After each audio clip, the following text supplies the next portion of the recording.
রাজা জ্ঞানের রাজা রসিক রাজা গোপাল ভাঁড় হাসির রাজা জ্ঞানের রাজা রসিক রাজা গোপাল ভাঁড় হাসির রাজা।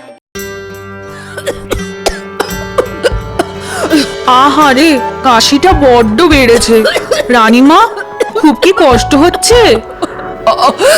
কি করে যে ঠান্ডা লেগে গেল জানি না। তার উপর তোদের মহারাজ আজ আবার খামবাজ রাজ্যে যাচ্ছেন। যাবার সময় তার কোনো সাহায্যেই লাগতে পারলাম না। সে আপনি আর কি করবেন বলুন? শরীরের ওপর তো কারো কোনো হাত নেই। রাজবুদ্ধি মশাইয়ের পাচন খাচ্ছেন, দেখবেন দু একদিনের মধ্যেই ঠিক সুস্থ হয়ে উঠবেন। সুস্থ হয়ে উঠলেই বাঁচি। এভাবে এভাবে রোগী হয়ে সারা দিন বিছানায় পড়ে থাকা আমায় কি মানায়? কি, কেমন আছো রানী? ওই একই রকম। তোমাকে এই অবস্থায় রেখে যেতে কিছুতেই মন চাইছে না, কিন্তু কি করব বলো? অত বড় একটা আলোচনা সভায় স্বয়ং নবাব, তারপর বর্ধমানের রাজা উপস্থিত থাকবেন। আর তুমি তো জানো কিভাবে আমাদের এই বাংলাকে সোনার বাংলা তৈরি করা যায়। তাই নিয়ে অনেক পরিকল্পনা হবে। জানি তো, তাই তো বলছি, আমার জন্য কোনো চিন্তা করবেন না। ঘুরে এসে দেখবেন ঠিক সুস্থ হয়ে গেছি। সুস্থ হলেই মঙ্গল। শোনো, রাজবৈদ্যকে আমি বলে দিয়েছি সকাল বিকেল তোমাকে দেখে যাবে, কিন্তু এই অবস্থায় তোমাকে ছেড়ে যেতেও না একেবারে ইচ্ছে করছে না। ঠিক আছে, আমার জন্য এতটা উতলা না হয়ে যে কাজে যাচ্ছেন সেটা ভালো করে আসুন। তাহলে আমি আসি। হ্যাঁ, আসুন।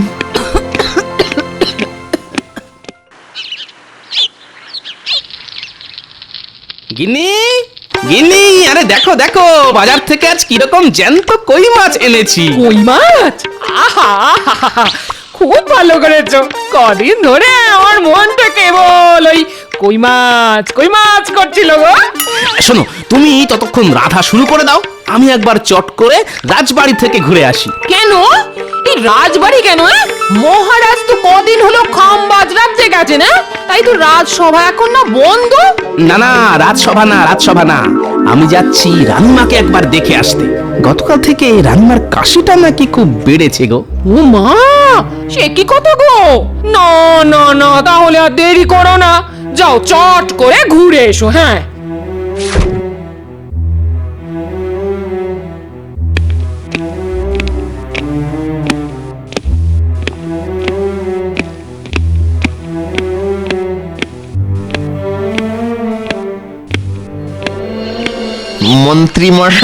মন্ত্রী মশাই, যা বলতে এসেছিস চট করে বলে ফেল তো। মানে বলতে এসেছিলাম যে হাট একেবারে খালি, তাই যদি গরিবের কিছু সাহায্য করতেন। এই দেখো, এমন সময় এসে চাইনি যে দেখ আমারও হাত খালি, তোরা কি যে করিস। খালি তো ভর্তি করে নিন। শুনলাম মহারাজ কদিনের জন্য খামবাজ রাজ্যে গেছেন, এই তো সুযোগ। না রে, সেটা মনে হয় এবার হবে না। মহারাজ খুব শেয়ানা হয়ে গেছে, রাজকোষের চাবি দিয়ে গেছে মহারানীর হাতে। চলে তাহলে তো দেখছি আপনার ওই বাড়া ভাতের ছাই পড়ে গেছে একেবারে, খুবই খারাপ ব্যাপার। আরে রাজবৈদ্য না, রাজবৈদ্য, আরে ও রাজবৈদ্য, বলি চললে কোথায়? রাজবাড়িতে। কেন রাজবাড়িতে কেন? রানীমার শরীর গতিক ভালো নয়, কদিন ধরেই কাশি তো হচ্ছিলই, আজ নাকি আবার ওই কাশির সাথে রক্ত পড়েছে। ও বাবা, এ তো খুব চিন্তার কথা। এদিকে মহারাজও কবে ফিরবেন তার ঠিক নেই। চলো, আমিও যাব তোমার সঙ্গে। তো এখন বাড়ি যা, আমি রাজবাড়ি থেকে ঘুরে আসি। সম্ভব হলে রাজকোষের চাবিটাও নিয়ে আসতে হবে। হ্যাঁ,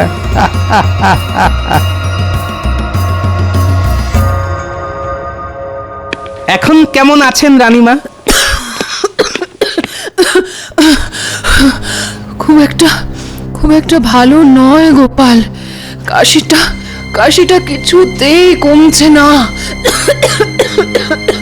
আজ আবার কাশতে কাশতে রক্ত পড়েছে। সে কি? না না, কাশির সাথে রক্ত পড়া তো ভালো কথা নয়। তা রাজবৈদ্যকে কি খবর পাঠানো হয়েছে? হ্যাঁ, পাঠিয়েছি, তিনি এসে পড়লেন বলে।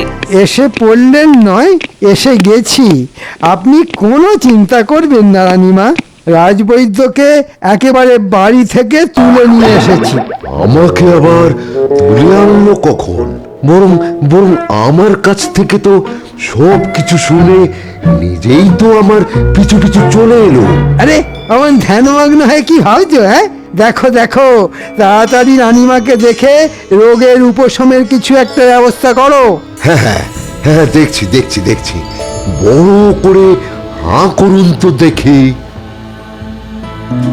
না না না না না না না, তেমন ভয়ের কিছুই নেই। আসলে ওই কাশতে কাশতে গলার ভেতরটা মনে হচ্ছে ওই চিড়ে গেছে। হ্যাঁ হ্যাঁ, ওই তার থেকেই রক্তপাত। শোনো বৈদ্য, ভালো দেখে এমন ওষুধ দাও যাতে রানীমা তাড়াতাড়ি সুস্থ হয়ে ওঠেন। জানেন রানীমা, আপনার অসুখের চিন্তায় কাল সারা রাত আমি দু চোখের পাতা এক করতে পারিনি।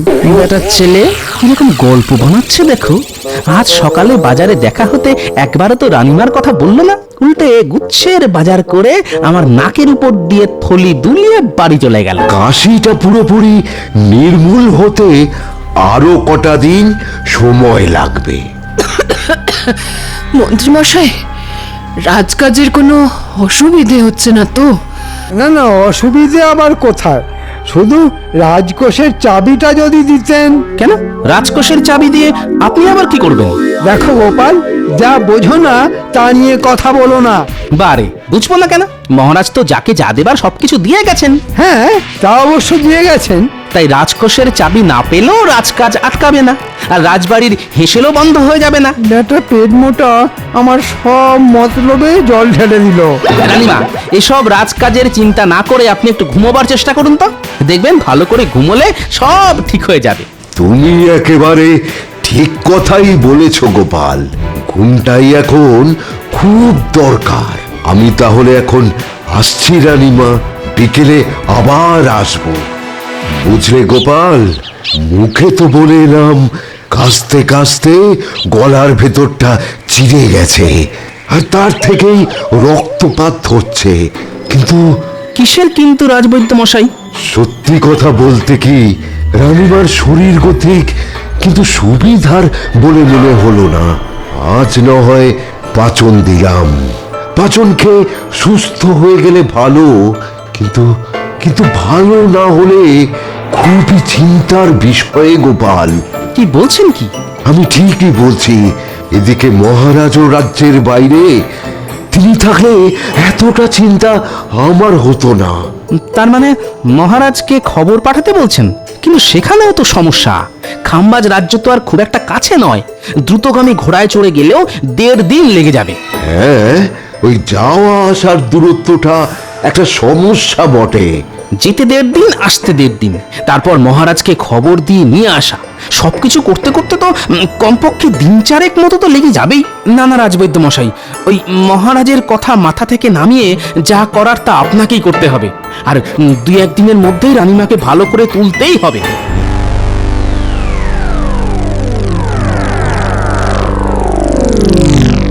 কি গো, পাতের উপর মাছ নিয়ে কি এত ভাবছো? বলি খেয়ে বলো, তেল কইটা কেমন রেঁধেছি? হ্যাঁ হ্যাঁ হ্যাঁ হ্যাঁ, এই তো খাচ্ছি। না, আজ তো দেখছি তোমার মাথায় চিন্তামণি ভর করেছে। এই এই কি এত ভাবছো বলো তো? ভাবছি মানুষ দূরে কোথাও চলে গেলে বিপদে আপদে তাকে খবর পাঠাবার কোনো ব্যবস্থাই নেই আমাদের কাছে। হঠাৎ করে এই ভাবনা মাথায় এলো কেন? দেখো, রানীমার এত শরীর খারাপ, অথচ তার সব থেকে কাছের মানুষ মহারাজকে চট করে এই খবর জানানো যাচ্ছে না। অথচ আমাদের কাছে সেই রকম যদি কোনো উপায় থাকতো তাহলে কত ভালো হতো বলো তো। এক লহমায় মহারাজ জেনে যেতেন। এই দেখো দেখো, এই উপায় যখন নেই তখন তা নিয়ে 7-5 ভেবে তো কোনো লাভ নেই। হ্যাঁ, এই ওসব কথা মাথা থেকে নামিয়ে ভালো করে খাও তো খাও, এই খাও খাও। কাল একবার বিজ্ঞানীর সঙ্গে এই নিয়ে কথা বলতে হবে।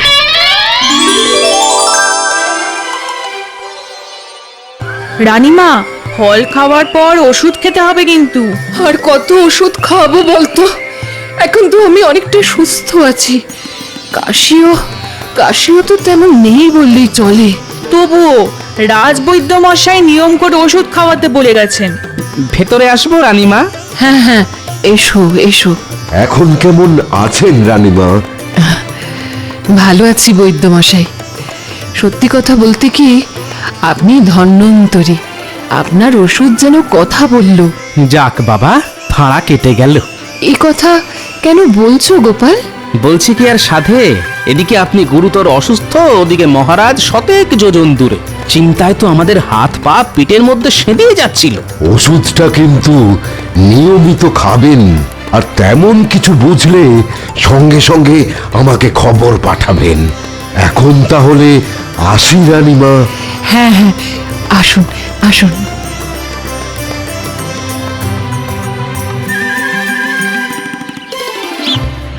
বিজ্ঞানী, বিজ্ঞানী!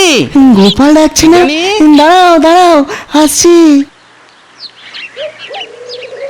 কি ব্যাপার, হঠাৎ না বলে না কয়ে আমার বাড়ি পথ ভুল করেছো? ভেতরে চলুন, কথা আছে। হ্যাঁ, এবার বলো কি কথা? আচ্ছা বিজ্ঞানী, ধরুন কোনো মানুষ দূরে কোথাও কাজে গেল, হ্যাঁ, সে তো যেতেই পারে। এর মধ্যে তার বাড়িতে কোনো বিপদ ঘটলো, হ্যাঁ, সে তো ঘটতেই পারে।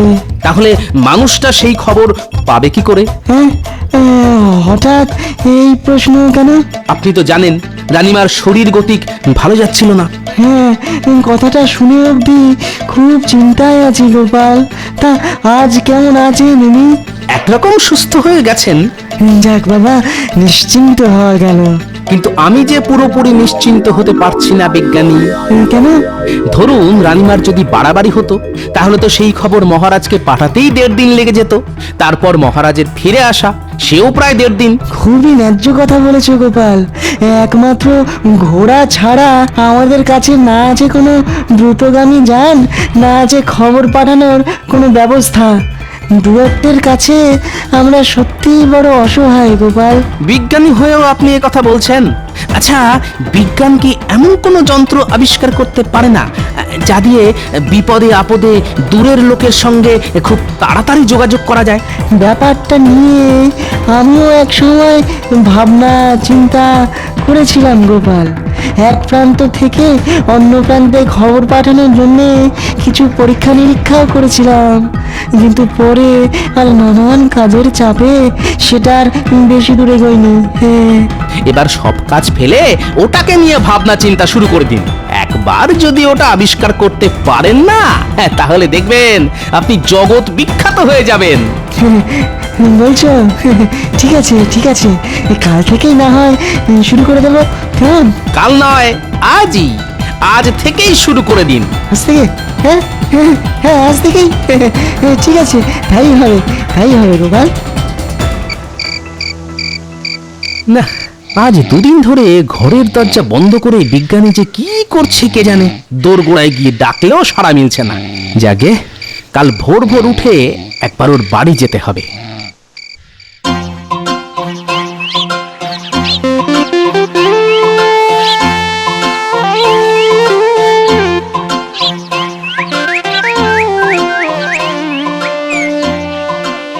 এই দেখো গোপাল, এখন এই বাটির মতো দেখতে পাত্রটা কানে চেপে ধরে দূরে চলে যাও, অনেক দূরে, ওই ওখানে। আমি এই বাটিটায় কথা বলছি, দেখি তুমি শুনতে পাও কিনা। গোপাল গোপাল, আমার কথা শুনতে পাচ্ছ? কি গো, শুনতে পাচ্ছ? না, কিচ্ছু শুনতে পাচ্ছি না। দেখো তো এবারে শুনতে পাচ্ছ কিনা। না, শুনতে পাচ্ছি না কিছু। কিছু শুনতে পাচ্ছ না? আচ্ছা, কি করি? আচ্ছা আচ্ছা গোপাল, যন্ত্রটা নিয়ে তুমি তোমার ঘরের চালের উপরে ওঠো তো, তারপরে দেখো শুনতে পাও কিনা। কি গোপাল, শুনতে পাচ্ছ? হ্যাঁ হ্যাঁ, এবারে পাচ্ছি, তবে আস্তে আস্তে। কি গোপাল, এবারে শুনতে পাচ্ছ? হ্যাঁ বিজ্ঞানী, শুনতে পাচ্ছি, একদম স্পষ্ট শুনতে পাচ্ছি। কিছু একটা হচ্ছে মনে হচ্ছে, আরাম থেকে শুনতে হবে।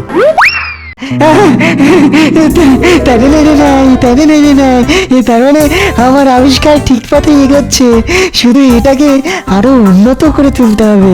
হ্যাঁ, তাই করুন বিজ্ঞানী। আর একবার যদি দূরের লোকের সঙ্গে কথা বলার যন্ত্র আবিষ্কার করে ফেলতে পারেন না, তাহলে দেখবেন সারা দুনিয়া আপনাকে কেমন মাথায় তুলে নাচবে। দূরের লোকের সঙ্গে কথা বলার যন্ত্র আবিষ্কার, ওরে বাবা, তাহলে তো ওটা হাতাতে হবে, তারপর সাহেবদের কাছে বিক্রি করে অনেক টাকা।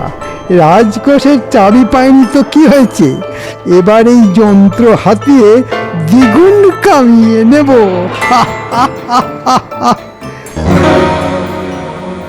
এবারে এমন জোরে মারবো না, দেখবি আমার গুলির তোরা কেউ ধরতেই পারবি না।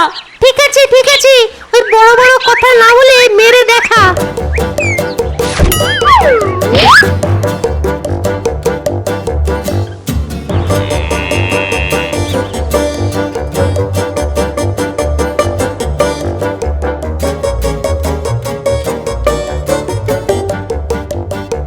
বুঝলি পুটি, এই মাঠটা না খুব সুন্দর, কাল থেকে আমরা রোজ এই মাঠেই খেলতে আসবো।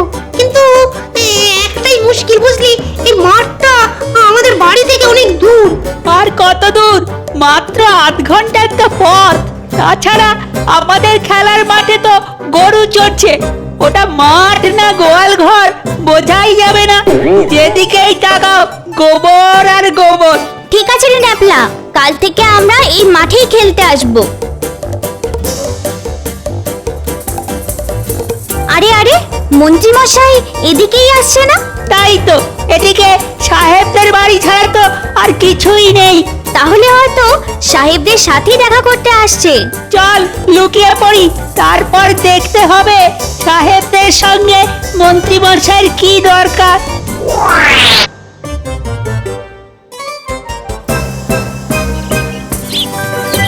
সাহেব সাহেব, ও সাহেব, কোথায় গেলে সব? আরে মন্ত্রী, কি ব্যাপার? What happened? একটা দারুণ খবর নিয়ে এসেছি সাহেব। বলো বলো, কি খবর? আমাদের বিজ্ঞানী একটা দারুণ যন্ত্র আবিষ্কার করে ফেলেছে। হ্যাঁ গো সাহেব, দূরের লোকের সাথে কথা বলার যন্ত্র। দূরের লোকের সহিত কথা বলার যন্ত্র? How rubbish! How strange! আমরা এতদিন যা পারিলাম না, সামান্য একজন কালা আদমি তাহা করিয়া ফেলিল। না না না না না, একেবারে হইতে দেওয়া যায় না। হ্যাঁ, তা তো যাই না সাহেব, তাই আমি ওটা গোপনে তোমাদের হাতে তুলে দিতে চাই। বহুত আচ্ছা। যেমন করিয়া পারো ওই যন্ত্র আমাদের হাতে আনিয়া দাও। তা না হয় দেব, কিন্তু তার বদলে আমি কি পাবো? বলো, কি চাও তুমি? তেমন কিছু নয়, মাত্র 1000 মোহর। ঠিক আছে, তাই পাবে। আগে ওই যন্ত্রটা তো আনিয়া দাও।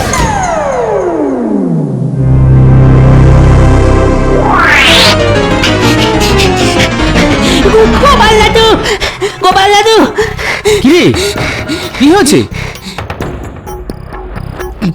ঠিক আছে, তোরা যা, আমি এর ব্যবস্থা করছি।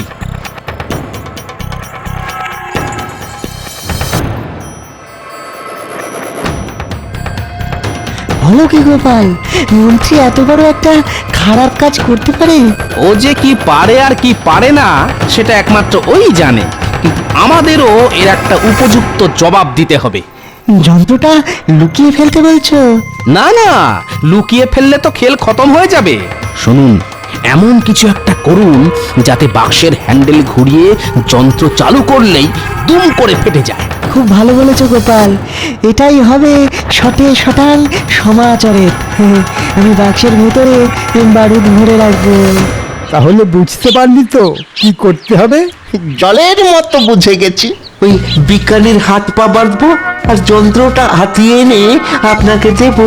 হ্যাঁ, কিন্তু কিন্তু এত সব করার জন্য আমরা কি পাবো? আমরা কাজের আগেই পাওনা গন্ডার কথা না আমার ভালো লাগে না। আগে কাজ করে এনে দেখা, তারপর তোদের পুষিয়ে দেব।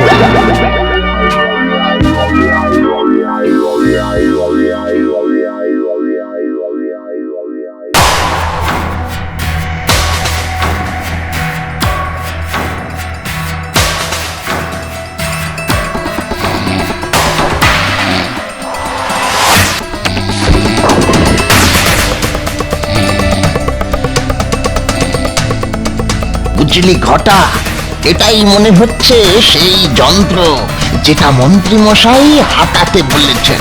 তাহলে তাহলে চল ওই যন্ত্রটা নিয়ে পালাই। হ্যাঁ,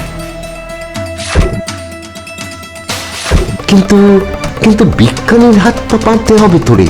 দরকার নেই, ও বেটা ঘুমিয়ে একেবারে কাঁদা।